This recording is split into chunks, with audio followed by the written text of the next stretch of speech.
I'm a big NBA fan. I always have been my whole life. I guess I'm more of a fan of basketball than anything else. And basketball's been really tough to watch. The NBA has been difficult, and it has nothing to do with the BLM patches for me. It just has everything to do with the quality of basketball. However, somebody who I've had a tremendous amount of respect for a long time, not just because he brought a championship to my Boston Celtics, but because he's a good man. I've interviewed him plenty of times. I think Doc Rivers is a really good dude and a really good basketball coach. I respect him a lot. This is an emotional time for a lot of minorities across the country. As you know, right or wrong, whatever you think politically, people are very emotional these days, including myself. And Clippers coach Doc Rivers now is with the LA Clippers, of course. He was blasting Republicans yesterday after this Jacob Blake video came out. Have a listen to a very emotional Doc Rivers last night. What stands out to me is just watching the Republican convention and they're spewing this fear, right? Like all you hear is Donald Trump and all of them talking about fear. We're the ones getting killed. We're the ones getting shot. We're the ones that we're denied to live in certain communities. We've been hung. We've been shot. And all you do is keep hearing about fear. It's amazing to me why we keep loving this country, and this country does not love us back. Very emotional. Doc Rivers speaking yesterday after a game. And to me, I'm not going to dissect every word he said and say, well, what he said there isn't factually accurate or this or that. What I'm trying to speak to, and the reason why I wanted to play that audio is for this reason, is because you have to understand. Everybody has a different perspective. Everybody's in, I don't know what it's like to be in his shoes. I don't know what it's like to be black. But here's what I do know. People are very upset. People are very emotional. People are angry.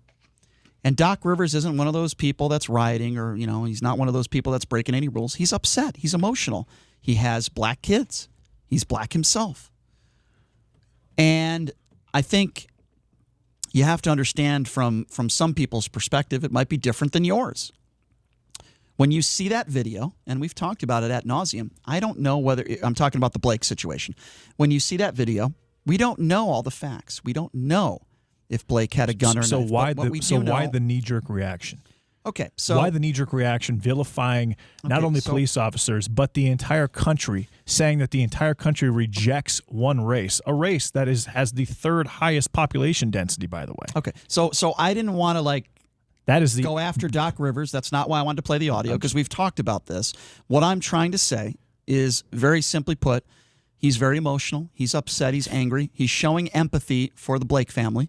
And we don't know whether that officer. He's pandering. We don't. Okay, that's absurd in my opinion. He's not pandering. He's speaking. He's releasing what's in his heart, and he's crying and he's being emotional. Every time anybody cries, you assume that there. I mean, anytime anybody cries, you use the word empathy and from the heart. Okay, so and you agree with them. And you say they must be correct. Without, I mean, okay. Larry Elder last segment said it himself that the number one risk for homicide for young black males in the United States is another black male shooting them. What you just said, or killing them. What you just it's said, not police officers. In fact, the numbers are historically low. What you just said is like me saying every single time we talk about black people, you show no empathy towards them. Now, I wouldn't say something like that, but that's how idiotic it is what you just said. We're talking about a man in Doc Rivers who's actually happens to be an extremely intelligent man who is black. I never said he wasn't intelligent at all. He's an intelligent man who is black. He's successful as well, and so was one of his sons, Austin, who's in the NBA. If I could just finish. He's an intelligent man who is black.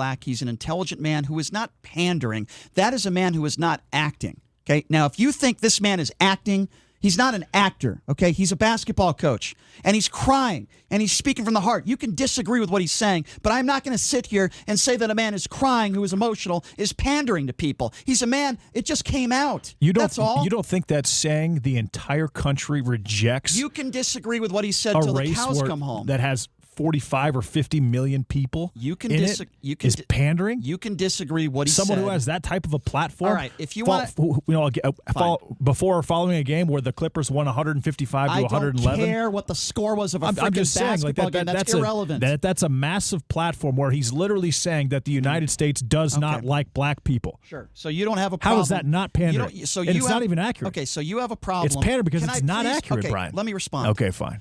You don't have a problem with criticizing Doc Rivers for his platform, whether it be social media or an interview, but you never seem to have a problem with Donald Trump saying things that are factually inaccurate with his platform. I find that very Actually, troubling. I do all the time. Okay, well, I haven't heard it on this show. That's Maybe not in your true. personal That's life. not true at all, Brian. right. I have said on multiple occasions, probably 20 or 30 times, that right. I think that Donald Trump is insecure, and he's Okay. and this was probably Okay. this is before COVID, but I said he's insecure. Does he pander?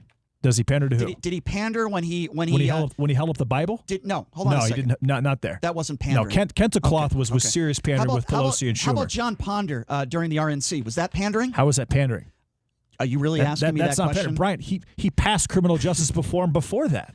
How was that pandering? Okay, so let me ask you another question. It would have been and then we pandering. got to get to It would calls. have been pandering. Let me ask you another question, and then we got to get to if calls. he said, let me ask you another question, then we got to get to calls. Okay, please, because we have a lot of people on hold at 257-5396. I'll ask you one more question. Since you think Doc Rivers was pandering in the statement he made last night, which, by the way, I completely disagree with. You're more than welcome to disagree, obviously. Do you think that Donald Trump was pandering when he did a naturalization ceremony with 5 people during the Republican National Convention? Go. Was that pandering? a naturalization ceremony? Yes. I didn't even see that.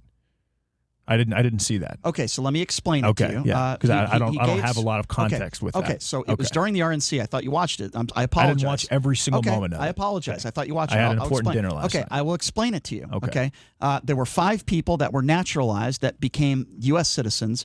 Donald Trump decided to do that naturalization ceremony during the RNC convention. So if you think Doc Rivers is pandering, okay, I ask you, doing a naturalization ceremony during the RNC, was that pandering? Yes. Okay. Yeah. I'll admit that. I appreciate I would think that would be pandering. Okay. At least you're consistent. That's exactly right. Thank you, Mr. McCloskey.